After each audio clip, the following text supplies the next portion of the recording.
নেবুখালী ফেরিঘাট সংলগ্ন পাইকারি বাজার। এই বাজার প্রতি সোমবার এবং বৃহস্পতিবারে বসে।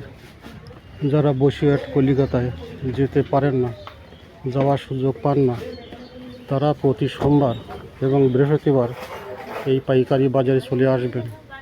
মনে রাখবেন,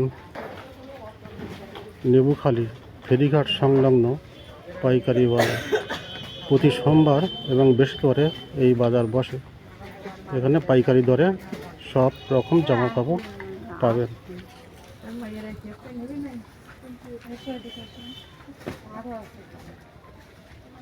তাহলে মনে রাখবেন, সোমবার এবং বৃহস্পতিবার, প্রতি সোমবার এবং বৃহস্পতিবারে এই বাজারে চলে আসবেন, পাইকারি দরে সব মাল কিনবেন।